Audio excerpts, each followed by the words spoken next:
محمد عبده ورسوله أما بعد فقد قال الله تبارك وتعالى في القرآن المجيد والفرقان الحميد فأعوذ بالله من الشيطان الرجيم بسم الله الرحمن الرحيم إنما يريد الشيطان أن يوقع بينكم العداوة والبغضاء في الخمر والميسر ويصدكم عن ذكر الله وعن الصلاة وقال النبي صلى الله عليه وسلم كل مسكر خمر وكل مسكر حرام أو كما قال عليه الصلاة والسلام صدق الله مولانا العظيم وصدق رسوله النبي الكريم ونحن على ذلك من الشاهدين والشاكرين والحمد لله رب العالمين. دائس پر تشریف فرما اور دائس کے ارد گرد تشریف فرما ہمارے معزز معقر اور مکرم مہمان، عزیز طلباء و طالبات، آپ سب کی خدمت میں حجی سلام، السلام علیکم ورحمۃ اللہ وبرکاتہ۔ سب سے پہلے میں مبارکبادی پیش کرنا چاہوں گا الیگزینڈرا اسکول کے ذمہ داران اور کارکنان کی خدمت میں جنہوں نے اس خوبصورت عنوان کے تحت ایک مختصر پروگرام ترتیب دیا۔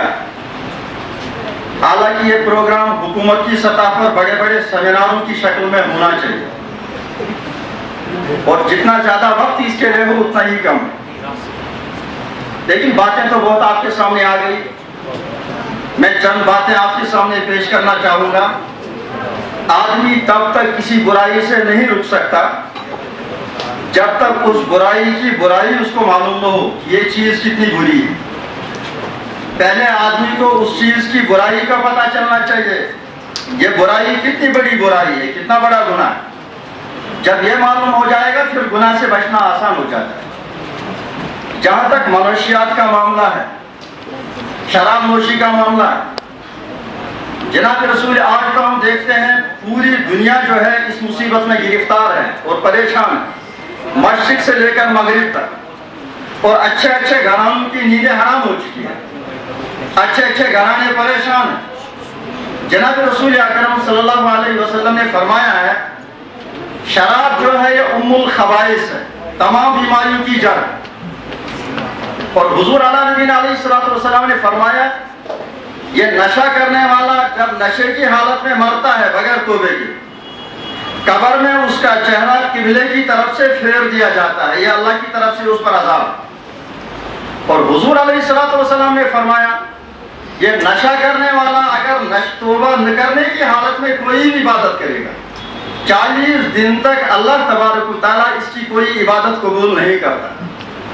اور جناب رسول اکرم صلی اللہ علیہ وسلم نے تقریباً 1500 سال پہلے پیشین گوئی فرمائی میری امت کے لوگ شراب کو نام بدل کر پیا کریں گے۔ نام بدل کر مطلب نام بدل کر پیا کریں گے، شراب کو چاکلیٹ کی شکل میں کھائیں گے، شراب کو انجیکشن کی شکل میں استعمال کریں گے، شراب کو ٹیبلٹ کی شکل میں استعمال کریں گے، شراب کو ہیروئن کی شکل میں استعمال کریں گے۔ لیکن شریعت کا ایک اصول ہے نام بدلنے سے حقیقت نہیں بدلتی۔ اگر ٹیبلٹ کی شکل میں یہ بھی شراب، اگر ہیروئن کی شکل میں یہ بھی شراب، اگر انجیکشن کی شکل میں یہ بھی شراب، اگر چاکلیٹ کی شکل میں یہ بھی شراب، کیونکہ جناب رسول اکرم صلی اللہ علیہ وسلم نے فرمایا کل مسکر خمر، ہر نشہ آور چیز جو ہے شراب ہے، اور کل مسکر حرام، ہر نشہ دینے والی چیز جو ہے حرام۔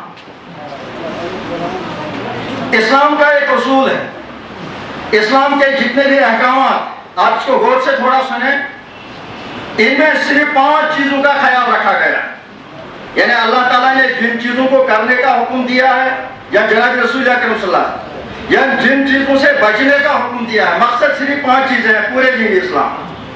سب سے پہلے مقصد ہے اپنے دین کا تحفظ، دوسری چیز ہے اپنی جان کا تحفظ، تیسری چیز ہے اپنی مال کا تحفظ، چوتھی چیز ہے عقل کا تحفظ، پانچویں چیز ہے اپنی عزت کا تحفظ۔ لیکن آپ دیکھتے ہیں ایک شرابی، ایک نشہ کرنے والا، یہ نشہ اتنی بری لت ہے، نشہ اتنی بری بیماری ہے، نشہ اتنی بری مصیبت ہے، یہ ان 5 چیزوں کو اپنے ذات میں لاتا ہے۔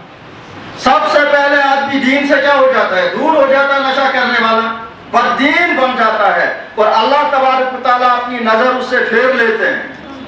اور دوسری چیز ہے جان کا تحفظ، اور یہ نشہ جو ہے جان پر حملہ کر دیتا ہے۔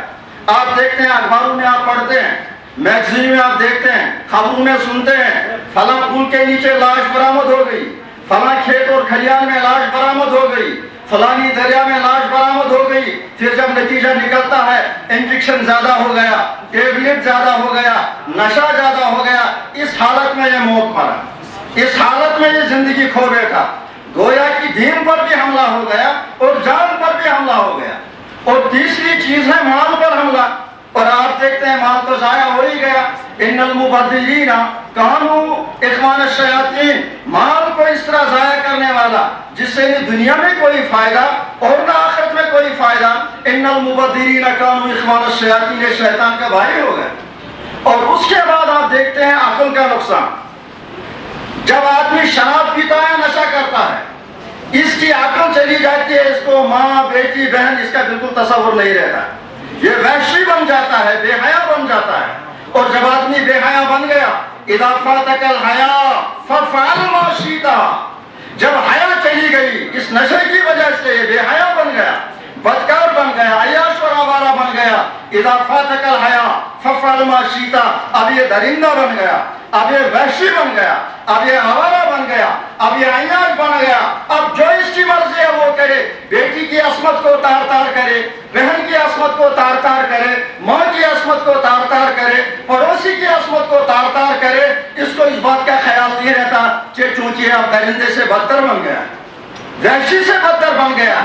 سب سے پہلے اس چیز کو سمجھنا ہے۔ پانچویں چیز جو فرمائی ہے، پانچویں چیز ہے عزت۔ اور آپ دیکھتے ہیں جب یہ نشہ کرنے والا، یہ مرد ہو یا عورت، لڑکا ہو یا لڑکی، اپنے محلے میں سب سے ذلیل شخص، اپنے گھر میں سب سے بدترین شخص، اپنے معاشرے کا بدترین انسان وہی ہوتا ہے جس عادت میں لت پت ہوتا ہے۔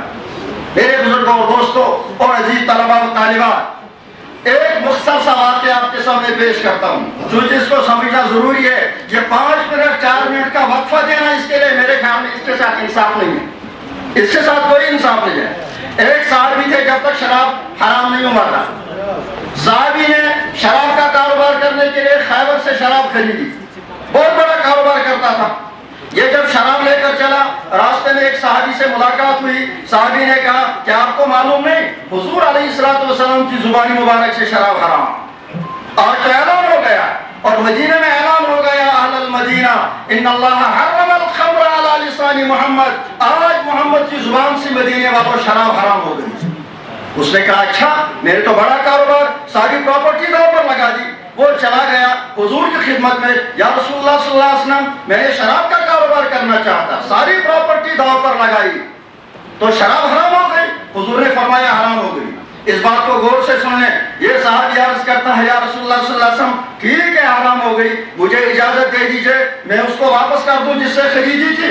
حضور نے فرمایا وہ بھی تو انسان ہے، جس طرح اسلام آپ کی حفاظت کرنا چاہتا ہے اس کی مجھے حفاظت کرنی ہے، آپ واپس نہیں کر سکتے۔ کہا یا رسول اللہ صلی اللہ علیہ وسلم کسی غیر مسلم دوست، کسی محب کو ہدیہ کر دوں؟ کہا وہ بھی تو انسان ہے، مسلمان ہو یا غیر مسلم، جیسے تم کو نقصان پہنچ سکتا ہے اس غیر مسلم کو بھی نقصان پہنچ سکتا ہے۔ عرض کیا یا رسول اللہ صلی اللہ علیہ وسلم اس میں کچھ یتیموں کا بھی مال ہے، ان کو بھی کاروبار میں نے شریک کیا ہے۔ حضور نے فرمایا ان کا تو ہم حق بیت المال سے ادا کر دیں، کوئی معاملہ نہیں ہے۔ صحابی واپس آ گیا، ایک ٹیلے پر چڑھ کر، پہاڑ پر چڑھ کر ان تمام مٹکوں کے وہ دہانے کھول دیے، ان کے ڈھکن کھول کر شراب کو ضائع کر دیا۔ اسی کو کہتے ہیں اطیعوا اللہ و اطیعوا الرسول، اللہ اور رسول کا حکم مان کر چلنا۔ بہرحال اب آخری بات یہ ہے، اب ان سے بچا کیسے جا سکتا ہے؟ دیکھو 3 چیزیں ہیں۔ سب سے پہلی ذمہ داری جو ہے والدین کی۔ حضور علیہ السلام نے صحابہ سے فرمایا میرے صحابہ بتاؤ یتیم کون؟ صحابہ نے فرمایا جس کے بچپن میں اس کے والدین، اس کا باپ انتقال کر گیا ہو۔ فرمایا صحابہ یتیم تو وہ بھی ہے، سب سے بڑا یتیم وہ ہے، ماں باپ زندہ ہیں لیکن وہ اپنے بیٹے بیٹی کی صحیح تربیت نہیں کر پاتا۔ اور ماں باپ کی طرف سے جو سب سے بہترین ہدیہ اپنے اولاد کا وہ ہے بہترین اخلاق۔ وہ ایک سب سے پہلی ذمہ داری کس پر ہے؟ ماں باپ کی. آج ماں باپ کے بارے میں آپ جانتے ہیں, چھوٹی بچی چھوٹا بچہ, گھر میں کوئی سہارا نہیں, لیکن دو موبائل جیب میں رکھے ہوئے ہیں.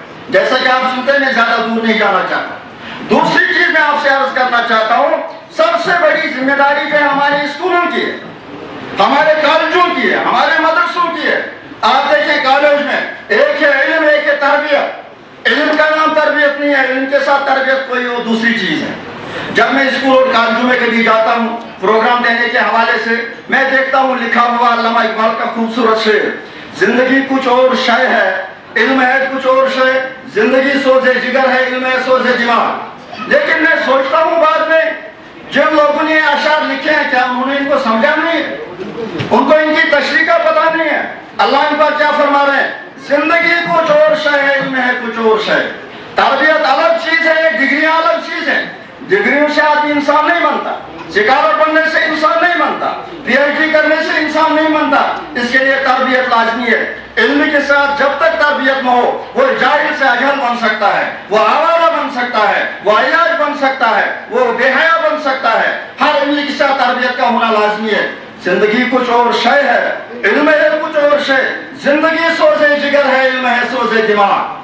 زندگی تربیت کو علامہ اقبال نے سوز جگر سے تعبیر کیا ہے. علم سے آپ مسا اپنے دماغ کو گرم کر سکتے ہیں. علم میں عزت بھی ہے, لذت بھی ہے, دولت بھی ہے, یہ ساری چیزیں حاصل ہو سکتی ہیں. ایک مشکل ہے کہ ہاتھ آتا نہیں اپنا سراغ آپ کو پتہ نہیں چل سکتا میں کس لیے دنیا میں آیا تھا. اہل دانش عام ہے, کامیاب ہے اہل نظر, کیا تعجب ہے کہ خالی رہ گیا تیرا دماغ. اگر آپ نے اسکول میں پڑھا, وہاں اہل دانش نہیں, اہل معرفت نہیں, خدا کا خوف رکھنے والے اساتذہ نہیں, آپ کی تربیت نہیں رکھ سکتے, آپ جاہل کے جاہل رہ جائیں. اہل دانش عام ہے, کامیاب ہے اہل نظر, کیا تعجب ہے کہ خالی رہ گیا تیرا دماغ. شیخ مکتب کے طریقوں سے کشادے دل کہاں, جس طرح کبریت سے روشن ہو بجلی کا چراغ. یہ شیخ مکتب ہے, کالج اور یونیورسٹیاں, یہ ماچس کی تیلی ہے, یہ بجلی کا شراب روشن نہیں کر سکتے. اس کے لیے تربیت کے لیے صحبت صالحہ ضروری ہے, نیک آدمی کے ساتھ چلنا پھرنا ضروری ہے. گویا کہ دوسری چیز والدین کی ذمہ داری. تیسری چیز, آخری بات جو میں عرض کروں گا, وہ محکمہ پولیس ہے. آج ہم دیکھتے ہیں فلانی شرابی کو پکڑ لیا, چھوٹا سا نوجوان بچہ شراب پیا, اس کو پکڑنے سے کیا ہو گیا, پہلے مگر مچھو کو پکڑنا ہوگا. جو سپلائر ہیں, انڈر گراؤنڈ یا اپر گراؤنڈ اس پر کام کرتے ہیں, جو انسانیت کی بربادی کو کیا کرتے ہیں, بڑی انسانیت کو تباہ کرتے ہیں, ان مگر مچھو کو پکڑنا چاہیے. جو بیچارے بوڑھے والدین ان کے نوجوان سہاروں کو ان سے چھین لیتے ہیں, اور مگر بچوں پر ہاتھ ڈالنا ہے, محکمہ پولیس کا بھی اہم رول بنتا ہے. لہذا بزرگوں اور دوستوں, ہماری بیٹیاں, ہماری یہاں بہنیں ہیں, ہمارے طلبہ ہیں, بہرحال میں پھر مبارکبادی پیش کرتا ہوں. بہرحال اگرچہ ابتدائی پروگرام ہے, لیکن میں گزارش کروں گا مدرسے سے وابستہ یا مدرسے سے وابستہ ہمارے ذمہ دار جو یہاں پر بیٹھے ہیں, اپنے کالجوں, اپنے اسکولوں میں تربیت کا پروگرام, کلچرل پروگرام ہم رکھتے ہیں, بہت بڑے بڑے پروگرام, لیکن تربیت کا فقدان ہوتا ہے. بہرحال اس وقت جو الحمدللہ دینی مدارس سے غریب طلباء میں پڑھتے ہیں, یہ حکومت کا کام کرتے ہیں. کم سے کم یہی وہ لوگ تھے جو چرس پی سکتے تھے, شراب پی سکتے تھے, کم سے کم ان کی تربیت لاکھوں اور ہزاروں میں ہو کر وہ امام بن جاتے ہیں, وہ مؤذن بن جاتے ہیں, وہ جنازہ پڑھنے والے بن جاتے ہیں, وہ حیادار بن جاتے ہیں. لہذا میں گزارش کروں گا اس کی طرف زیادہ سے زیادہ والدین اپنے حوالے سے یا اسکول کے حوالے سے ہم بیٹھے ہیں, اسکول والوں پر ذمہ داری, مدرسے والوں پر ذمہ داری. اللہ تعالیٰ آپ کو بہترین بدلہ عطا فرمائے, آنے والوں کو بھی, بیٹھنے والوں کو بھی, کہنے والوں کو بھی.